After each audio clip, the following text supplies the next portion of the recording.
And we're back one more time with The Horror Guys. That's Us. I'm Brian. And I'm Kevin. And this is episode 260. Whoa. That's a lot of movies. Yeah. And documentaries. The end of our 5th year, starting on our 6th year. It is. 2023 is drawn to an end. Soon we're going to have a What We Liked Best in 2023 episode. Probably out next week sometime. Special episode. Yeah. There was a lot of new movies this year. Kevin's top 10, my top 10, Kevin's bottom 3, my bottom 3, and some honorable mentions. Yes. We may even talk about some TV shows. Who knows? Maybe. Whatever we liked last year. Yeah. But this is a regular episode, our final one for the year, or since we're kind of recording this on the 1st, it's maybe the 1st of this year, but it was supposed to go out yesterday. We're just running a little late because holiday party. Holiday. Okay, we were watching horror movies, but Slacking. it's what we do. All right, well, this week, we've got a kind of a mishmash for you this time around. What are we going to start off with? Well, we're going to start out with a desert-based The Bone Snatcher from 2003, and then watch a documentary about Satan, or Satanists and the more of the satanic panic kind of thing. That was 2023's Satan Wants You.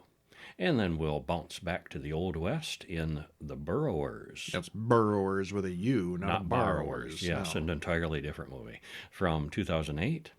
And we're going to play a deadly game in 2009's Open Graves.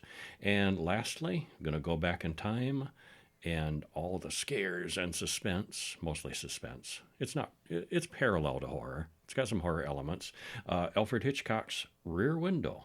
Some of these kind of things passed as horror in the 50s. Yeah, it's a gray area. Yeah. And those are the ones we're going to talk about here today. If you want to read about them over at horrorbulletin.com, we also talked about Saw 3 and Saw 7. No, 4. 4. 3 and 4. I don't know where I get 7 out of that. Suddenly I'm Roman numeral dyslexic. Roman numerals are hard. Yeah. Saw IV. Yes, Saw I and Saw IV from 2006 and 2007. I know those numbers because they're written in, real numbers. Mm-hmm. And now that those are not a year apart and you can watch them anytime, and I'm not going to spoil them any more intensely than that, but those would be really good to watch back to back. These may be the best bingeable series because they do all kind of overlap time-wise and story-wise, and we're up to part 6 now in our other watching, and they're still all tying together pretty well. Yeah, they are. And I think some of the later ones get a little weird, but we're not there yet. Yeah, not there yet. But yeah, 3 and 4 especially, if you can watch them back to back, you'll be pleased if you haven't seen those already. Yeah, they're all, so far for 4 movies in a row, they are very consistent. Yeah. And before we get going, I should remind everybody that Horror Bulletin Monthly, our monthly print magazine, is coming out within the next couple of days, and that'll cover everything we talked about in December. Nice. 30-plus reviews, all in a nice paperback. What a nice Or deal. ebook, if that's the way you roll. There's all kinds of books that you have for sale, I understand. There are. Do you have any others, perhaps? There's like 28 or, I don't know, I'm not sure what the number is now, 28 or 29 of those horror bulletins, and they're all still good. Your films of all the various Then there's the Horror Guys Guide. Peter Cushing, Boris Karloff, Roger Corman, Vincent Price. I'm forgetting somebody. It's okay. Check them out. Hammer and Universal, they're all good. And our fiction, the Tales to Make You Shiver.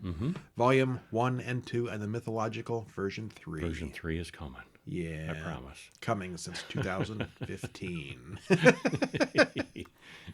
All right, well, anyway, this week we're going to talk about some horror movies, believe it or not. And we're going to start off with The Bone Snatcher from 2003, directed by Jason Wolfson, written by Malcolm Cole and Gordon Render, stars Scott Bairstow, Rachel Shelley, Warwick Greer, and Patrick Shy, hour and 30 minutes. Spoiler-free, let me just say, the movie poster is the best part. Oh, I liked this one way more than you did. Well, what killed all these people in the desert? I don't know. When a team starts looking into it, they find out the hard way. It is decently made, with the effects a mix of CGI and practical. The horror guys are split on their opinion, with Kevin enjoying it much more than Brian. And in a bit of actor trivia, Scott Bairstow has the lead role in this. And this was pretty much his last, well, not pretty much, it was his final movie. Why? Is he dead? He had a career-ending screw-up, got involved with some younger female people or person. He's a PDF file. Got in trouble for it. Yeah. Ah. Somebody that wasn't legal and got in trouble for it. And it pretty much, it torpedoed his career. I had not heard about that. Mm-hmm. But I don't think he was a big enough star to really hit that much of a splash. Not huge, but he was promising. I mean, he had done stuff and, promising young actor. But, yeah, that put the kibosh on it. Well, if Diddle and the Kids didn't do it, this movie would have. So anyway. Yeah, he got in low-level legal trouble over it. And I guess he was, untouchable after that. Yeah. All right. Well, what happens in this movie? In the Namib Desert of Africa, a group of geologists, I can't say the G word, geologists, look at something that might be a volcanic pipe. It could be. They track down the thing, which is a pressure dome in the sand that looks like a big hill. Well, one of the men hacks at it with a hammer to break off a sample, and it's hollow inside. And something inside grabs him and pulls him in. Well, that was unfortunate. Yes. Well, meanwhile, in Vancouver, Dr. Zach Straker deals with an emergency as time runs out. He saves the day. So his boss sends him on a special job. It's as an on-site analyst project. And it's a little vague on what he does exactly. He's what an he's analyst. doing there. Yeah, and he's on site. He gets put in the desert with his company. magic box. Yeah, he does. Yeah. Well, next thing he knows, he is in the middle of desert in Africa. Well, he ends up at the Eland Mining Company, which is who he works for. Big geology stuff, science, and he's a genius science guy because, Because the plot requires it. Because the plot requires it, yeah. Anyway, that's the premise. It's a mining company. And he talks to Mickey about what to do next. Well, she searches his bags, and a couple of the men fight. So there's some drama and introductions of people. Well, Zach, Mickey, Carl, and a few others climb into a truck and head to the site. They're looking for these missing geologists and general mining science. Well, Carl talks about the rebels in the area, which is why they're all armed. They drive for hours and hours, seeing nothing but rocks and sand. They do find the missing prospector's truck and 2 bodies that are nothing but skeletons. Well, they've only been dead for 6 or 7 hours, and there's skeletons in 6 left. hours? Yeah, how does that I mean, the happen? desert's harsh, but it's not that bad. Yeah. Well, Clive and Paul are clearly dead, but Harvey is missing. He is now a murder suspect. So apparently that was Harvey that got sucked into the hole. And these other 2, they knew they were out there, so it's kind of a rescue mission, except they're quite dead. Well, they find footprints, and they follow them, thinking, we're going to get this Harvey. Titus warns Zach about not touching the various religious artifacts that are hanging around. They look a lot like a medallion that an old man gave him before they left. It looks like a giant ant head.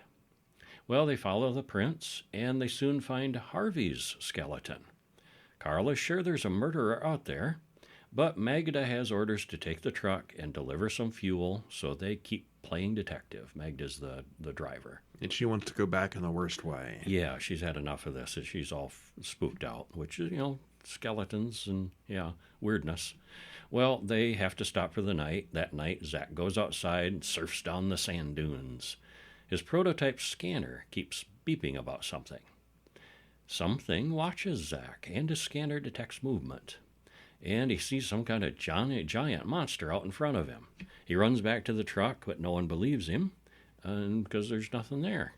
Well, Mickey notices that Harvey's bones are gone. Something took those. I bet it was a takalage. It was. That's what Titus says it is. It's a type of bad luck demon. Well, Carl mocks him, and they argue. Titus says it's the Sand Mother who takes life from bones. Well, then they find more footprints and start following them. They spot a thing at a distance that looks a lot like Bigfoot. Carl shoots it, but it dissolves, leaving nothing but Harvey's skeleton behind. Well, that's weird. Yeah, it was weird.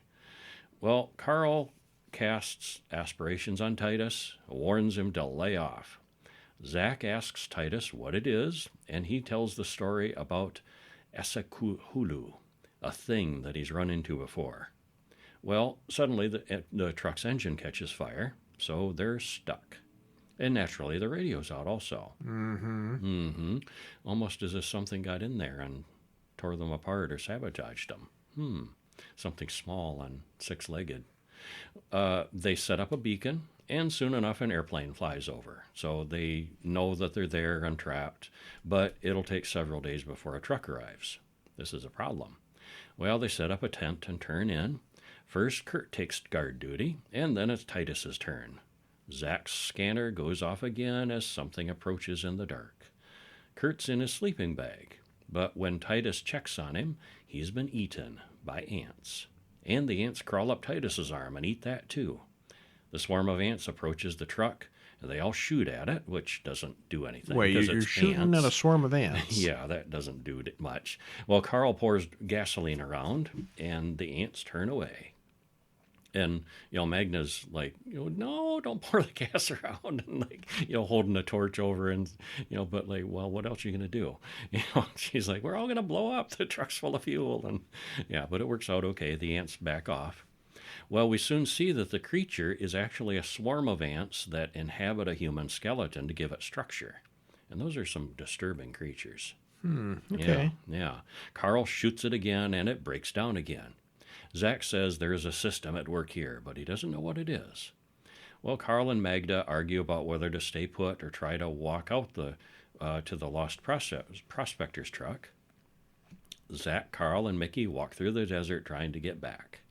Zach's sensor says there's a huge bunch of acid under the soil. Ants have formic acid, which they use to kill their prey. And suddenly, out of nowhere, a CGI sandstorm rushes them. Didn't see that coming. No. Well, they huddle together and get mostly buried. Later, they all stand up when the storm is over, but Zach's sensor has been destroyed. They walk on, but have to stop when it gets too dark to see. Before long, the creature comes for a visit, and it's got Magda's face, so it must have gotten the people they left behind. In the morning, they figure out that they're right over the hill from the truck they were looking for, and yes, their radio works.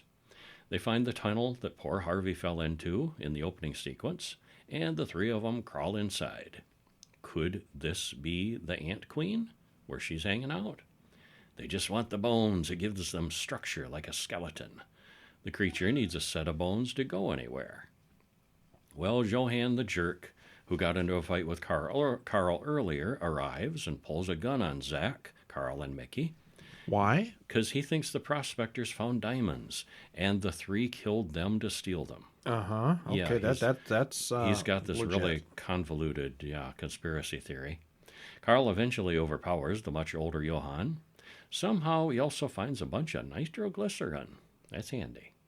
They all come to the conclusion that the Ant Queen has moved to the old mine shaft to start a new colony, so they go down there to find her.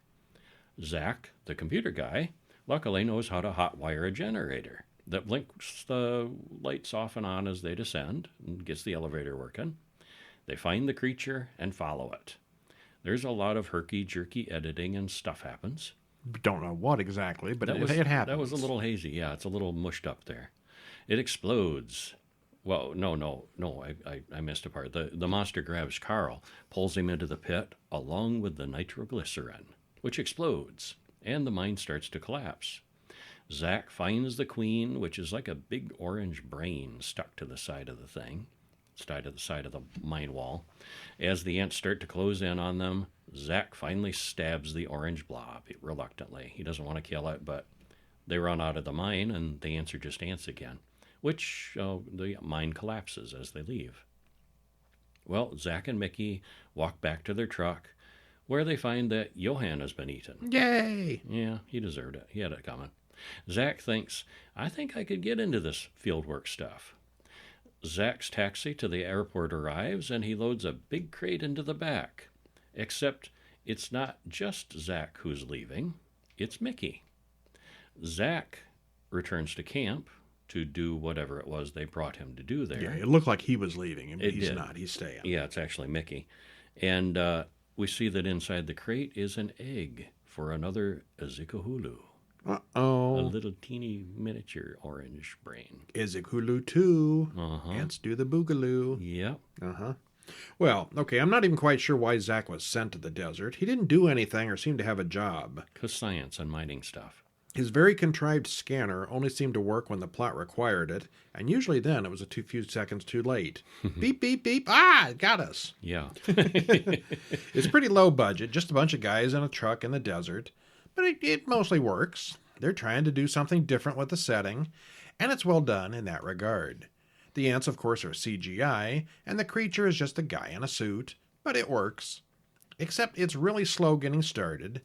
I don't think anyone died, or we never saw anything for the first hour. Took a while, but then it's shocking when they find the skeletons. Even once people start dying, it kind of still feels slow-paced. No, I thought it was just kind of boring. I liked it. I like the idea of the ants inhabiting a skeleton to give them structure. That was a cool idea. Cool idea, and it was creepy. I liked it. All right, well, what's next? Satan Wants You. Me? From 2023. Yes, he wants you. He wants you too, you listener. Directed by Steve J. Adams, Sean Hallor. And written by those folks too. Stars Blanche Burton, Charles Ennis, Ken Lanning, and a whole bunch of other people too, because it's a documentary where they talk to a lot of folks. Runtime's an hour and a half, and there's a trailer in the show notes. Spoiler free. Well, there aren't really any spoilers to spoil because it's a documentary. It's primarily about a lady named Michelle Smith, and she declined to be part of the film. She's actually still around. It was put together very well, and we thought it was interesting. Yeah, from the way the documentary turns out, it's pretty obvious why she didn't want to be part of it. It doesn't paint her in a good light. No, it does not. Yeah. All right, yeah, I think I'll just read this whole thing then because, it's a documentary. There's no spoilers. Yeah, go for it, I think. Well, we start out watching old interviews of people involved with the book named Michelle Remembers, wherein a satanic cult abused a woman named Michelle. At age 5, she was given to a group of people who put her in cages and sacrificed animals. Credits roll. We then cut to Sarah Marshall, an expert who talks about studying the satanic panic of the 1980s. She began by reading Michelle Remembers, which seems to be the centerpiece for the whole documentary. Well, we cut to more interviews with Michelle and her psychiatrist in 1976 through 1978, and we get some reenactments of cultists doing their little culty dance. There are recordings of Michelle talking about her mother, who was a Satanist, and handed her over to the cultists and what the cultists did. They were not fun. No, that's what she says. Well, there's a lot of talk about Lawrence Pazder, the psychiatrist who recorded all of Michelle's sessions. Pazder had been in Africa in the 1960s and had run-ins with evil nuns and secret societies there. Evil nuns? Evil nuns? Yeah. Okay. Yeah. Pazder and Michelle actually saw the Pope about her stories, and the Catholics there all took it very seriously. So yeah, you go see the Pope, and he's like into it. That's kind of a... That's a pretty strong endorsement. Yeah, it is. Yeah. In 1980, Michelle's story was everywhere, and she became quite a celebrity in all the talk shows of the time. Made quite a bit of money from it, eh? The book tour only added to that. During these interviews, Pazder invented the term ritual abuse. I think the term is still used today. And that's where it originated. He just pulled it out of his butt. An idea, and it took off with the media. And then we watch an intro to a training film, The Law Enforcement Guide to Satanic Cults. An actual police training video about satanic cults. Mm-hmm. Police nationwide were being trained to deal with the cults and the Satanists. And this is about the time that people started freaking about babies being stolen from hospitals. And I'm not clear, were there actually babies being stolen from hospitals, or was this all just hype and hysteria? There were some babies stolen from hospitals, and there were probably but I imagine some that real always cult happened. Things. Yeah, but it's kind of weird how things become a trope or a cultural form. Like say eating Tide Pods. Like 2 kids did it. And suddenly.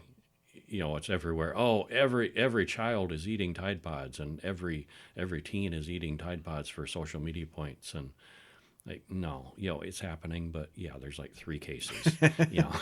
It's that kind of phenomena where Hype. something just takes off, and everybody thinks, oh, it's happening everywhere to everyone, and oh no, it's Well, not. that's kind of the theme of the whole documentary. Yeah, it is. An Yeah. FBI agent comes on, an actual FBI agent comes on, and explains how these kinds of cases started snowballing out of control around 1983. There was a preschool where all the children, 41 of them, claimed they were molested and forced to participate in cult rituals.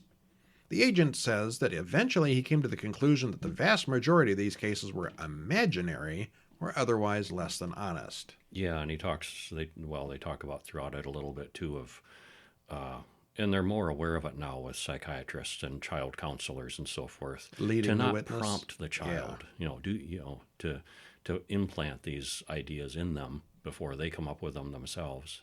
Yeah, that's what happened. Yeah. Yeah, it was like that. Yeah.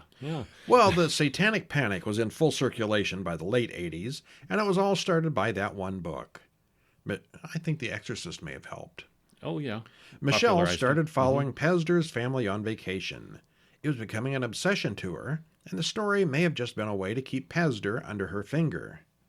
The book deals kept coming, making nearly $1 million, which was good money in the 70s. It's still good money. It was really good money then in the 80s. Yeah. Pazder's ex-wife is interviewed for the show, and she doesn't understand how anyone could have believed any of it. Pazder and Michelle were clearly having an affair, although they were both married to other people at the time. Pazder's wife caught on and filed for divorce right away, and Pazder and Michelle were eventually married. The fear of Satan was a product that many people were selling, making a fortune by teaching, preaching, and making up news stories about ritual abuse. Therapists swarmed on the idea. Even educated people really believed all this was happening. People blame heavy metal music as one of the roots of the problem, and all the missing children in the country, millions of them, were supposedly taken by cultists and sacrificed. Yeah, and and not to lessen. I mean, the children do come up missing, thousands every year in the country, but and not by cultists. It's not, it's not cultists taking millions of them every year. Like Michelle, and the hysteria, led people to believe. I'll say this, in the mid-'80s was about the time I got into Dungeons and Dragons. Uh-huh. Oh, and the Satanist complaints about that. Yeah. Yeah, that's a whole nother documentary there. Mm-hmm. It's the devil. No.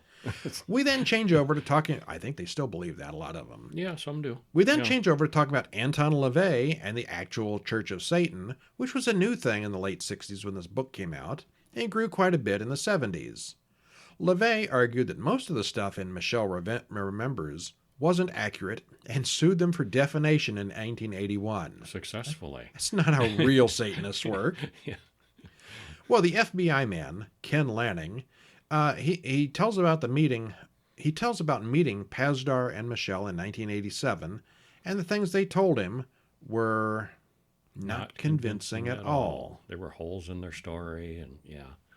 Geraldo Rivera did a 3-hour special on the topic, and the guest talked all about killing and sacrificing babies, and people went to jail over it, but it was pretty much all made up. Pazder's ex-wife then went to Lanning the FBI man and worked with him to discredit Pazder and get some of the help get some of the convicted abusers off the hook, because it wasn't real. Yeah. They started researching where Michelle really was during her childhood. She was supposed to have spent years and years in the captivity of the cultists, but her school yearbooks showed her there every year. None of it was true. The years when she was supposed to have been missing?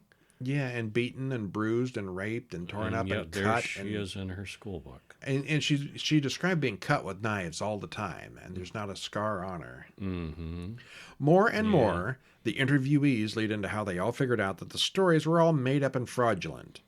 Turns out, the book was actually subsidized by the Catholic Church as propaganda. Oof. Around 1992, the insurance companies, of all people, put a stop to the satanic panic. They refused to pay for the therapy of the so-called victims of Satanists and abusers. Huh. And it is a real thing. It's legit that, some people do have legitimate childhood trauma, and hypnotherapy brings things out. But yeah, you got to be careful. It can really snowball and get out of hand. We then shift to the modern day, where they talk about Pizzagate, QAnon, and the fake news phenomenon. It's all the same thing over again, with just new things to fear that aren't based in fact. Send your emails to Kevin. Pizzagate, where the abuse was happening in the basement, and the place doesn't have a basement. Well, the various interviewees say that Michelle regrets the whole thing now and believes that the book ruined her entire life. Where did the book come from? Oh, it just fell into her lap, I imagine. Yeah, right. Still, they say she doesn't admit any of it was untrue and still to this day has not apologized. That's an interesting documentary.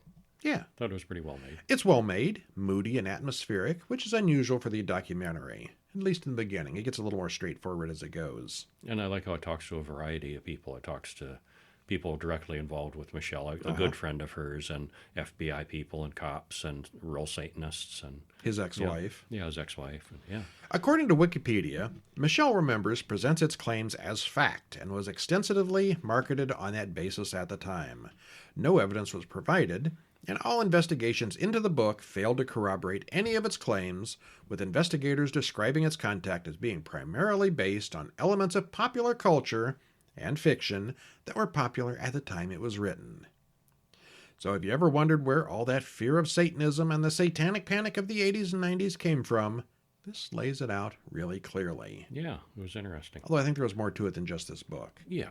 Yeah, D&D and It was an element. rock music. An element of it. Yeah. All right, well, third up, we have The Burrowers from 2008, written and directed by J.T. Petty, stars Clancy Brown, William Mapother, Sean Patrick Thomas, and Doug Hutchinson, hour and 36 minutes. It's a solid piece of work with monstrous forces going against humans in the Old West. It's a Western. It is. The characters are interesting, dealing with an impossible situation in a pretty realistic way. We both kind of liked it quite a bit. Yeah. All right, well, what happens? Well, in the Dakota Territories in 1879, there's an attack on a neighbor's house, and the women and children hide in the root cellar. They hear lots of shooting upstairs.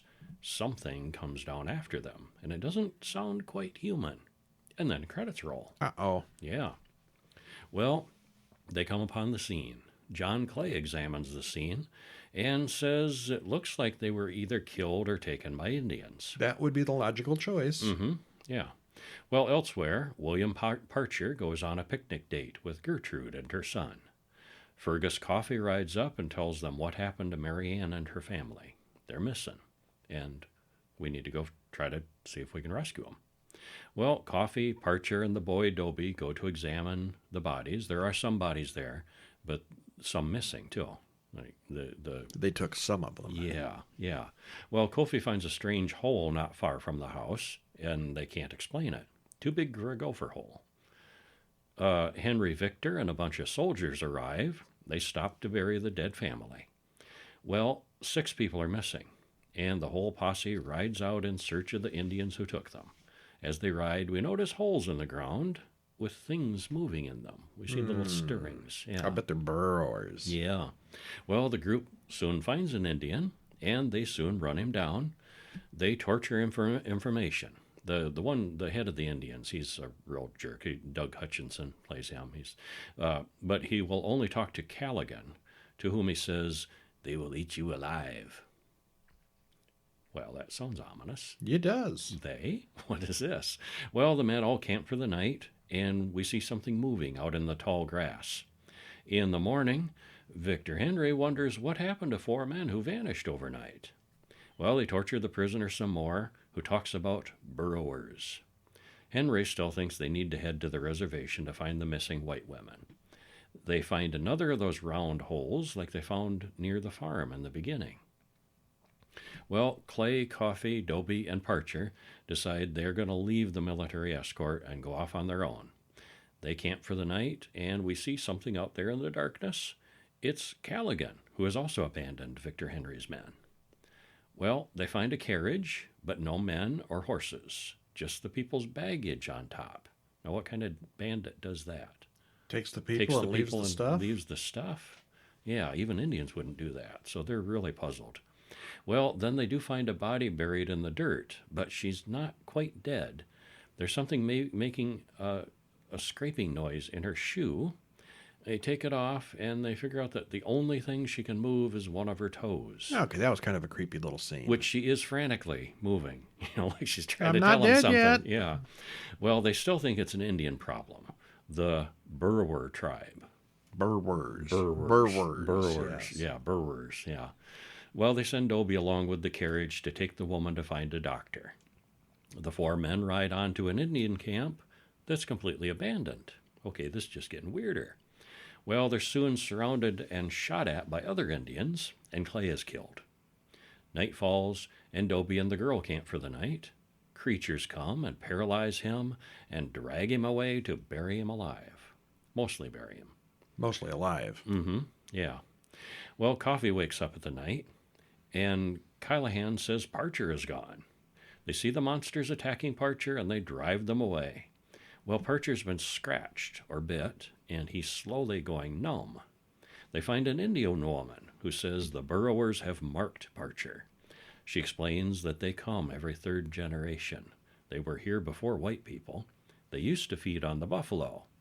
Well, buffalo are gone now. They're still hungry, so they're going after people and horses and cattle now. Well, the Burrowers, they bury food and let it ripen before eating. Without the buffalo, they have found other food. Yeah. Well, by morning, Parcher's looking sicker and sicker, and they all ride on. At night, the monsters are just out of sight in the grass. They all see them this time. Parcher accidentally shoots Callaghan in the leg, and now they definitely know it's not Indians. They run into some Utes who speak French, and so they can kind of communicate about the Burrowers. They want to use Parcher as bait, because he's been marked, and they say he's doomed anyway. Callaghan and Coffee let them take him. They drop Marianne's brooch, which Coffee recognizes, so no, she's dead. And he's had enough. He's ready to go home. But, they're far away from home and surrounded by monsters, so... Coffee says even going home isn't safe because they don't know how to kill or stop these Burrowers. He follows the Utes to rescue Parcher and finds him tied down in the woods. Just as he unties Parcher, Coffee steps in a bear trap. Ow. The Burrowers appear and eat Parcher alive. But the Utes drugged Parcher, which incapacitates the Burrowers enough to fight them, so they get the upper hand a little bit. Well, Coffee gets out of the bear trap and knocks down one of the creatures. They are very hard to kill. He stabs a bunch of them with spears, and they're getting beat up and clobbered, and they just don't die. Well, then the sun comes up, and the Burrowers start to scream and smoke. Well, that was convenient. Sunlight kills them. However, they dissolve to the point that there's no evidence. Coffee catches up with Callahan and the Indian woman, who are both wounded. Unfortunately, Victor Henry's unit caught up with them first. The cavalry hung the Indians. They amputated Callaghan's leg, and he died in the process. Victor mentions that Callaghan was ranting and raving about monsters or something. So, no witnesses. No witnesses, no evidence. Coffee rides back home alone. He doesn't say anything to the soldiers. It would just be his word. And as credits roll, we watch the Burrowers dig up and eat Dobie, who is still alive and paralyzed. For the moment. Yeah, well, paralyzed, yeah. It's a slow-moving Western story, sort of like The Searchers, only with underground monsters. Ooh, The Searchers with monsters. See, and now that I know that, because I've never quite been satisfied with The Searchers, that's what it needed, monsters. I think back in the day, Indians substituted as monsters quite regularly. Yeah, I think so. Yeah, that's the whole Western genre. They were a boogeyman for people, yeah. Well, the creature design here is really interesting, and you never get too good a look at the monsters. It's got an interesting group of characters and an unusual situation. Everything plays out fairly believably, and no one really does anything too unreasonably stupid. It's pretty good. Yeah, I like this one a lot. We watched I even this, have it on DVD. I think the same day as we watched the that first one, the bone thing. The Bone Snatcher. The Bone Snatcher. Uh-huh. And they're kind of similar, a group of isolated people out in the countryside doing things. And there's a one's in the Old force. West and one's in the desert. Mm-hmm. This is so much better. Yeah, I liked them both. Okay. Yeah. Next up, we have Open Graves from 2009, directed by Alvaro de Arminen, written by Roderick Taylor and Bruce Taylor, stars Mike Vogel, Eliza Dushku, and Ayman Nazimzada. That's some names. Nazimzada. I want to jump out from a dark alley and yell Nazimzada at people. Wow. And then they look at me and say, Satan wants you. Hour and 28 minutes trailer in the usual place. Spoiler free. What happens? Well, this is the trope of a group of friends who are destined to get killed off in a certain order in creative and horrible ways. And there are some elements that make it interesting. The cast is attractive, and it's well made overall. So it gets more of a thumb up than a thumb down, but it's not really standout for being unique or special.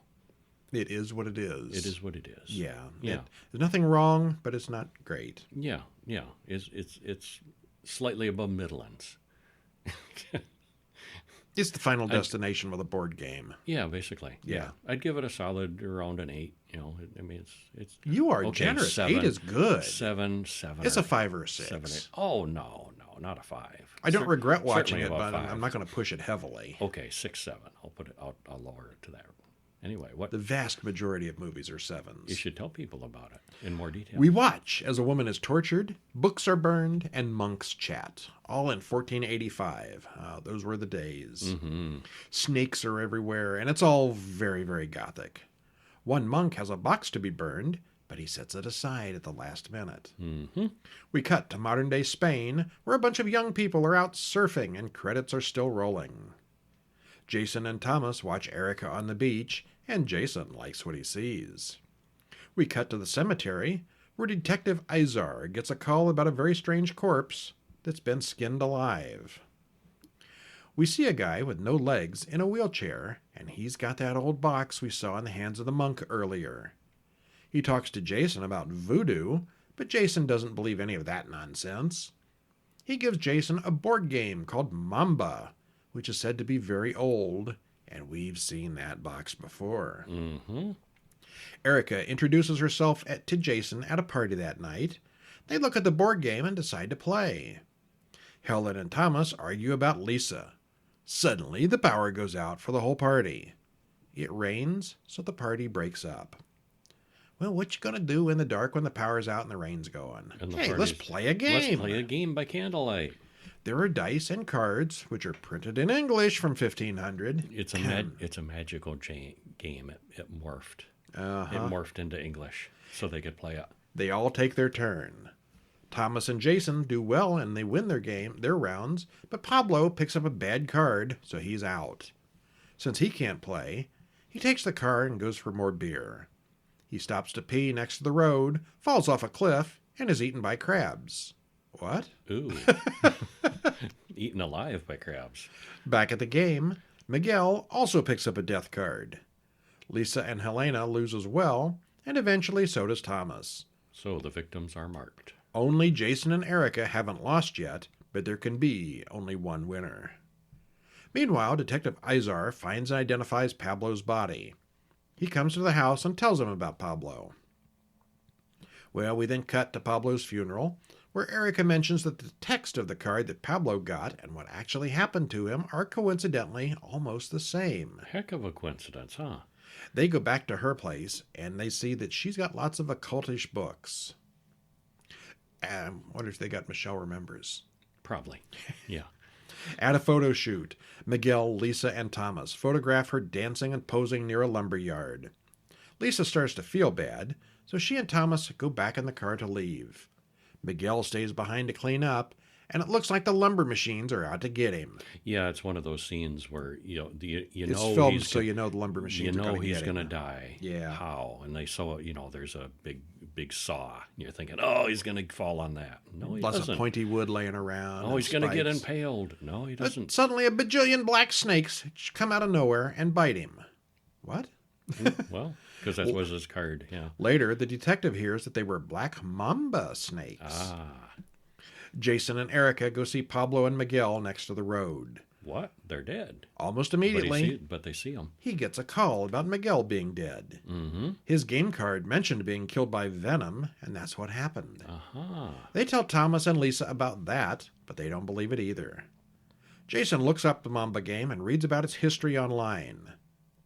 The board game is made from blood and flesh. Those who play and lose die. Those who win get their fondest desires. How does the internet know about this board game that's been sealed in a box since 1500? Oh, it hasn't been sealed in the box. People's been playing it all this time. All right. It gets passed from person to person. The guy in the wheelchair had been playing it. Yeah. Yeah. Well, Lisa is up next. Her card mentions something about two sides of a mirror. She's still feeling kind of ill, and some of her hair is falling out. In the morning, Thomas wakes up to find out that she's aged about 90 years. She's an old woman now. Thomas tells the detective about the game, and the detective asks Jason and Erica about it. He's very interested in this game. Helena is next, and she knows it, arguing with Thomas about leaving. See, the order that they drew the losing cards is the order they're dying in, so she knows she's next. Yep. She gets in the car and heads home to her country, but burns to death in a car accident instead. Jason and Erica go to find a guy named Malik, and it turns out he's the wheelchair guy from before, only now he's got two good legs. His legs grew back. He must have gotten his wish. wish. He won the game and got his wish. Yeah. He says that he got the game from his brother, the skinned alive man the detective was working on in the beginning. Who did not win the game. Yeah. Thomas, Jason, and Erica go home, and the detective is waiting there for them with his gun. He wants that game. Jason runs off with it, but Detective Izar kidnaps Thomas. Jason and Erica play the game a second time, alone, to see who will end up actually winning. The game's not over till somebody wins. Only one. Erica quickly loses.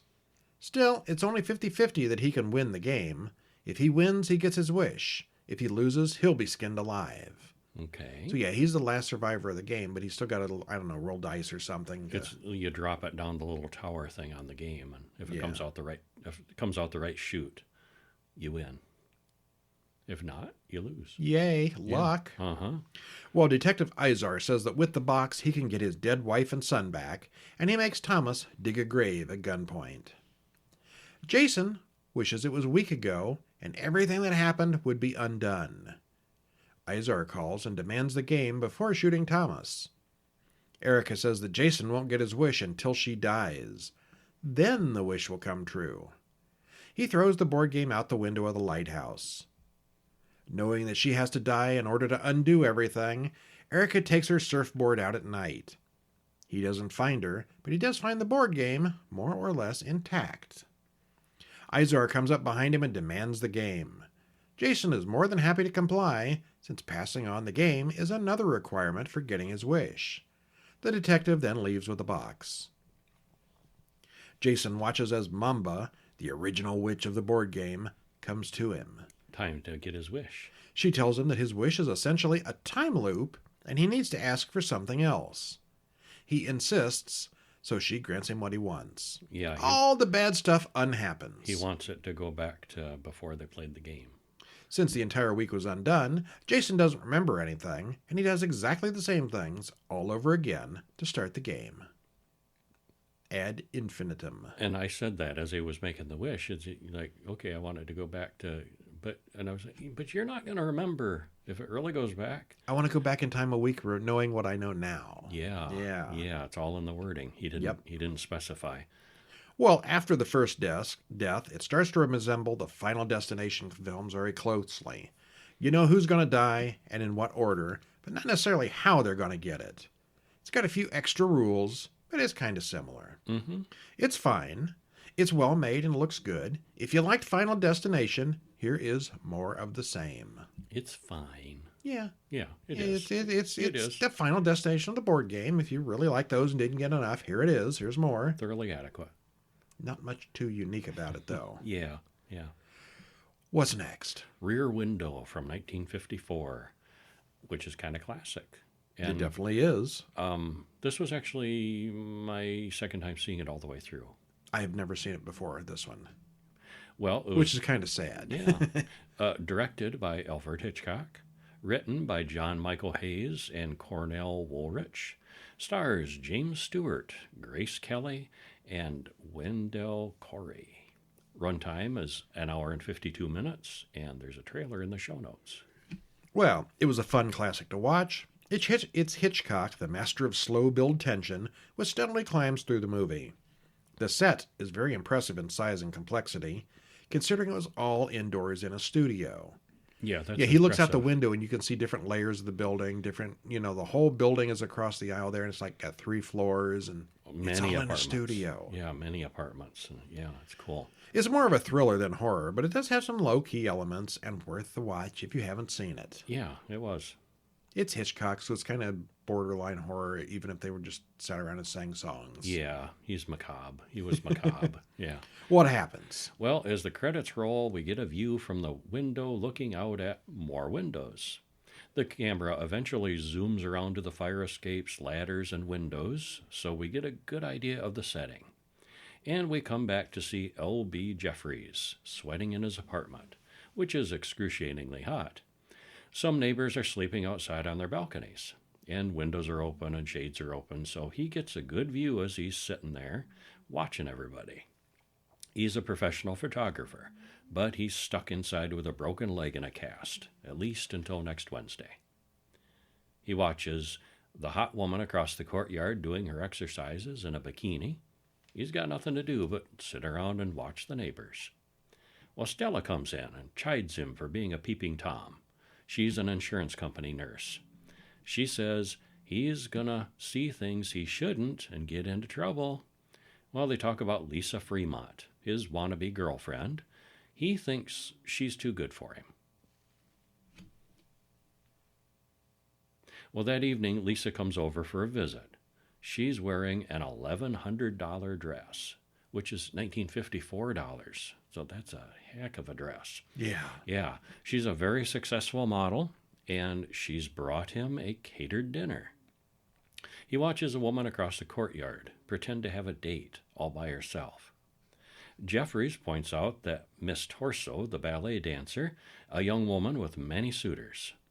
And the two imagine what the busy woman is feeling. They kind of do some role playing and speculating on what all these different people are doing. So they don't really know their names or what they do. She's kind of getting into guessing. the peeping too, Well, Lisa wants Jeffries to settle down, but he's a globetrotter who loves to travel for his photographer.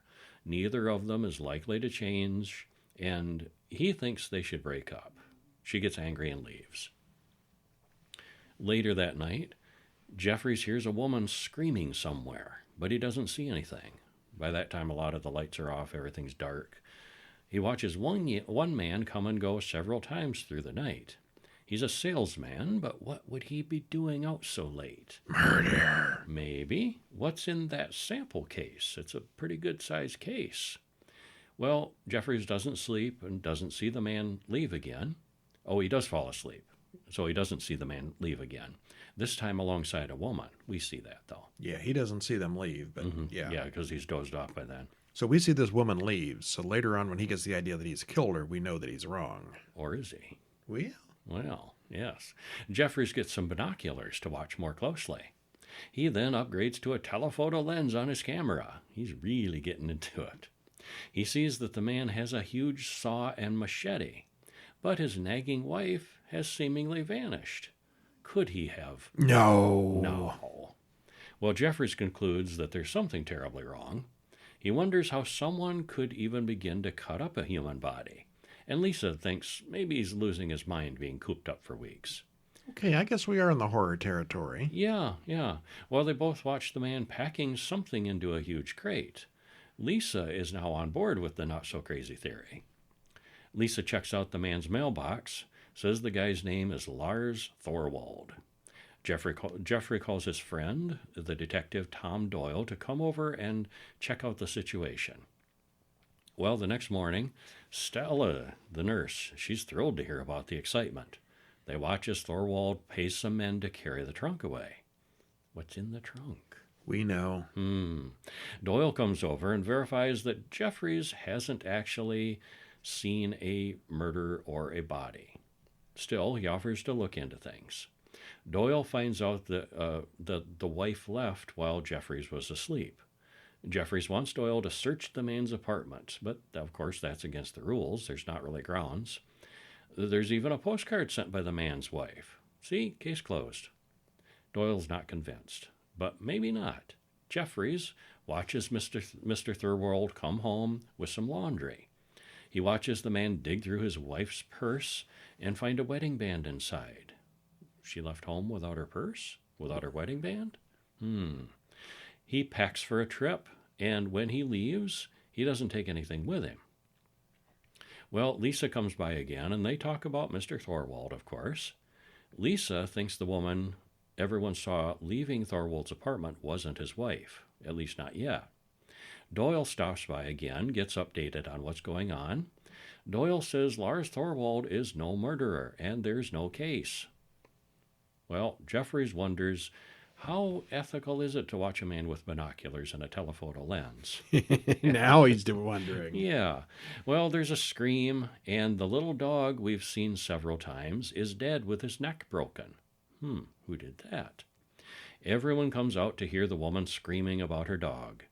That dog had been digging in one spot where Thorwald had been digging earlier. And also, he's the only one who doesn't come to the window to hear about the dog. So what could Thorwald have buried there? Jeffries addresses a note to Thorwald. What have you done with her? And Lisa slips under his door. Which at this point, it really kind of doesn't make sense, because if he paid those men to carry that trunk away, that There wouldn't supposedly be any had a body in it, Yeah. why would he bury part of her in the yard? Yeah. Well, we don't know. Yeah, we don't know. Yeah. Well, they look up Thorwald's phone number, and Jeffries calls him and sets up a meeting across town. He makes it sound like a blackmail attempt. So while he goes out, Stella and Lisa go out to dig up those flowers, except they don't find anything. So Lisa climbs up into Thorwald's apartment to search. Stella's there, and she watches the make-believe date woman take a bunch of pills and write a note. It looks like she's planning suicide.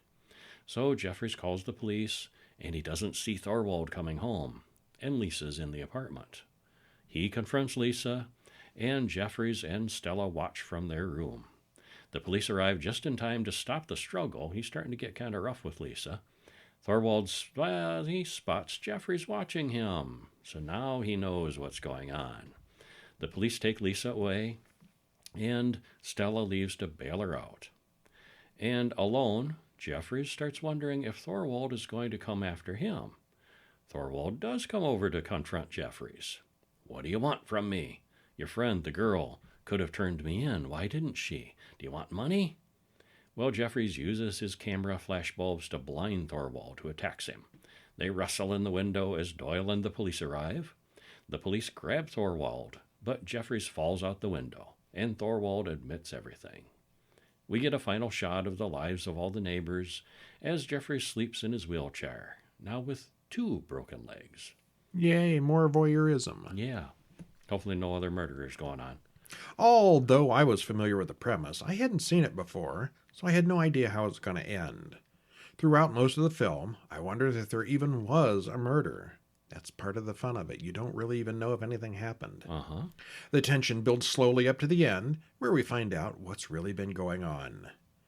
The entire movie was shot on one big set, and it's obvious from the skyline that it's all a soundstage somewhere, but it's really large, really well done, and really elaborate. There's numerous characters in other windows, and many of them have their own stories, which was kind of fun in themselves. It's pretty cool. Yeah, it is. Yeah, it only took me 70 years to watch that one. Oh, it has been that long, hasn't it? 70 years. 1954. This yeah. is the 70th anniversary of it this year. Pretty much everybody in that's probably dead. Yeah. If there were any children, they might still be around. But I don't think there were any children. Yeah, there were some in the houses. Well, okay. But yeah, anybody would be 70 years older than they were in that movie. Oof. There's a problem with these old ones. Yeah. Okay, and then again, over at horrorguys.com, you can read our horrorbulletin.com. In this case, you can read our reviews of Saw 3 from 2006, Saw 4 from 2007, And we're not going to get into them too much. It basically continues the storyline. Yes, it does. More Very of our nicely. favorite little torture characters. Traps and things. Yeah. Convoluted storyline. And of course, while you're there at horrorbulletin.com, you can sign up for a free weekly email that has all our reviews, all the ones we talk about here, plus the bonus reviews. It's just a simple 1 email a week, no charge, and you get the whole text of everything. One time, once a week, no spam. Nice. It's cool. All right. Well, we will talk to you next week. Or maybe before then, we'll have our top 10 lists ready. Ooh. So, suspense. When will that come out? I'm not saying. Soon. All right. I'm Brian. And I'm Kevin. We'll see you next week. See ya.